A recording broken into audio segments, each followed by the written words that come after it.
আমার স্নেহের ছাত্রছাত্রীরা, আজকে আমি দশম শ্রেণী সুবোধ ঘোষের লেখা বহুরূপী গল্পটির কয়েকটি গুরুত্বপূর্ণ 1 নম্বরের প্রশ্ন উত্তর আলোচনা করতে চলেছি। এক, হরিদার কাছে আমরাই গল্প করে বললাম। আমরা বলতে এখানে কাদের বোঝানো হয়েছে? উপরের অংশটি সুবোধ ঘোষের বহুরূপী গল্পের অংশ। এখানে আমরা বলতে স্বয়ং গল্পকার ও তার বন্ধু ভবতোষ, অনাদি, সুবোধোষ ছাড়া অন্যদের বোঝানো হয়েছে। 2, হরিদার কাছে লেখক ও তার বন্ধুরা কি গল্প করেছিলেন? হিমালয়ের এক উঁচুদরের সন্ন্যাসী জগদীশবাবুর বাড়িতে 7 দিন ছিলেন। তার বয়স 1000 বছরেরও বেশি। তিনি বছরে একটি মাত্র হরিতকি খান। সেই গল্পই লেখক ও তার বন্ধুরা করেছিলেন। 3, বাহ, এ তো বেশ মজার ব্যাপার। মজার ব্যাপারটি কি? মজার ব্যাপারটি হলো সর্বত্যাগী সন্ন্যাসী পায়ের ধুলো দুর্লভ হলেও কাঠের খড়মে সোনার বোল লাগিয়ে তার পায়ের কাছে ধরতে তিনি পা বাড়িয়ে দিলেন।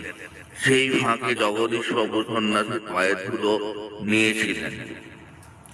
4, কিন্তু ওই ধরনের কাজ হরিদার জীবনের পছন্দই নয়। কোন ধরনের কাজের কথা বলা হয়েছে? অভাবী হরিদা ইচ্ছে করলেই কোনো অফিস বা দোকানে একটা কাজ পেতে পারতেন, কিন্তু হরিদরে নিয়ম করে একটা চাকরি করা হরিদার না পছন্দ ছিল। 5, চকের বাস স্ট্যান্ডে বহুরূপী হরিদা কি রূপে হাজির হন? কটকটে লাল চোখ, মুখ থেকে লালা ঝরছে, কোমরে ছেঁড়া কম্বল, গলায় টিনের কৌটোর মালা ঝোলানো একটা পাগলের ছদ্মবেশে চকের বাস স্ট্যান্ডে হরিদা হাজির হন। 6, কিন্তু দোকানদার হেসে ফেলে। হরির কাণ্ড। হরির কোন কাণ্ড দেখে দোকানদার হেসে ফেলেছিলেন? এক সন্ধ্যায় বাইজি ছদ্মবেশে হরি শহরের পথে ঘুঙুরের মিষ্টি শব্দ করে হেঁটে চলে। নতুনরা অবাক হলেও দোকানদার হরিকে চিনতে পেরে হেসে ফেলে।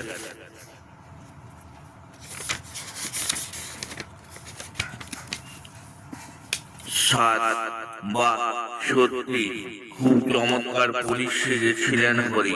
কে কখন কথা বলেছিলেন? দয়ালবাবু লিচু বাগানে স্কুলের মাস্টারমশাই পুলিশের কাছে ক্ষমা চেয়ে 8 আনা ঘুষ দিয়ে ছেলেদের ছাড়িয়ে আনার পরে পুলিশের আসল পরিচয় জানতে পেরে তখন এই প্রশংসাসূচক মন্তব্য করেন। আর জগদীশবাবুর বাড়িতে খেলা দেখাবার জন্য হরিদার এত উৎসাহ জেগে উঠেছিল কেন? হরিদার সারাদিন নানান ছদ্মবেশ ঘুরে বেরিয়েও 2-3 টাকার বেশি রোজগার হয় না। তাই মোটা টাকা আদায়ের জন্য হরিদার মধ্যে এই উৎসাহ জেগেছিল। 9, বড় চমৎকার আজকে এই সন্ধ্যার চেহারাটির বর্ণনা দাও। সেই সন্ধ্যায় চাঁদের আলোর এক স্নিগ্ধ ও শান্ত উজ্জ্বলতা চারিদিকে ফুটে উঠেছিল। ফুরফুর করে বাতাস বইছিল। জগদীশবাবুর বাগানে গাছের পাতাগুলো ঝিরঝির শব্দ করে কাঁপছিল। 10, আমার অপরাধ হয়েছে। কোন অপরাধের কথা বলা হয়েছে? বিরাগী ছদ্মবেশে হরিদাকে দেখে মুগ্ধ জগদীশবাবু সিঁড়ি থেকে নেমে এসে বিরাগীকে অভ্যর্থনা না জানানোয় বিরাগী অসন্তুষ্ট হন। এই অসন্তোষ শান্ত করতেই জগদীশবাবুর এমন উক্তি। 11, না, হরিদা নয়, হতেই পারে না। বক্তা ও তার সঙ্গীদের এই বিশ্বাসের কারণ কি? বিরাগীর গলার স্বর, মুখের ভাষা ও চোখের দৃষ্টির সঙ্গে হরিদার কোনো মিল না থাকায় বিরাগীকে বক্তা ও তার বন্ধুরা হরিদা বলে মনে হয়নি। তীর্থযাত্রা সম্পর্কে বিরাগীর অভিমত কি ছিল?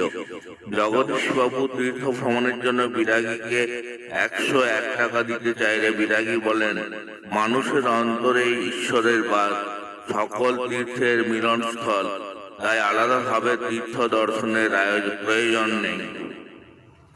13, অদৃষ্ট কখনো হরিদার এই ভুল ক্ষমা করবে না। হরিদার কোন ভুলের কথা এখানে বলা হয়েছে? জগদীশবাবু প্রণামীর টাকা অবলীলায় ফেরত দিয়ে দেন বিরাগী রূপী হরিদা। অভাবের সংসারে হঠাৎ পাওয়া এই টাকা ফেরত দেওয়াকে হরিদার ভুল বলা হয়েছে।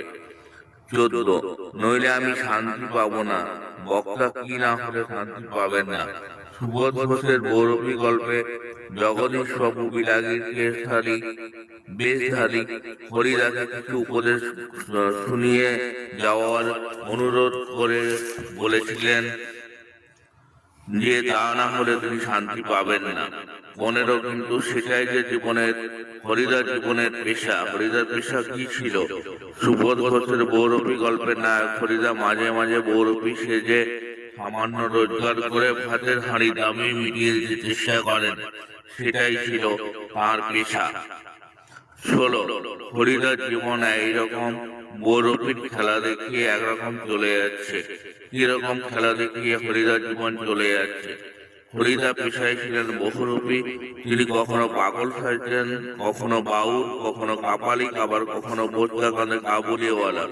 এরকম বহুরূপীর খেলা দেখিয়ে হরিদার জীবন চলে যাচ্ছে। হরিদা কোথায় থাকেন?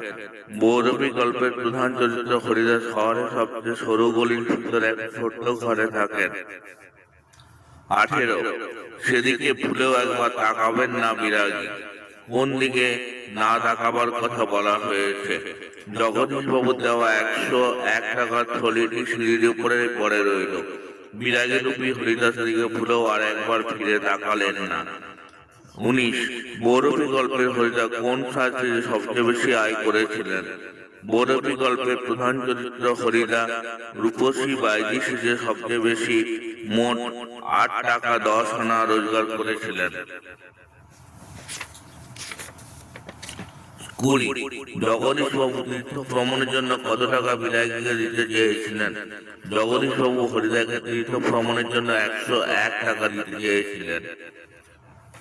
তাহলে প্রিয় ছাত্রছাত্রীরা, এই হলো বেশ কিছু গুরুত্বপূর্ণ প্রশ্নোত্তর 1 নম্বরের বহুরূপী নামক গল্প থেকে। আমি শুধু এইটুকুই বলতে চাই, এগুলো গুরুত্বপূর্ণ প্রশ্নোত্তর হলো। এইগুলোই যে সব কাজ ভেবে নিও না। পুরো পাঠটি ভালোভাবে হাতের মুঠোয় নিয়ে আসতে হবে।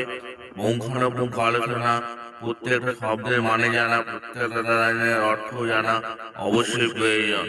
এগুলো অবশ্যই গুরুত্বপূর্ণ প্রশ্নোত্তর, কিন্তু তার মানে এই নয় এর বাইরে কোনো প্রশ্ন বা উত্তর আসবে না।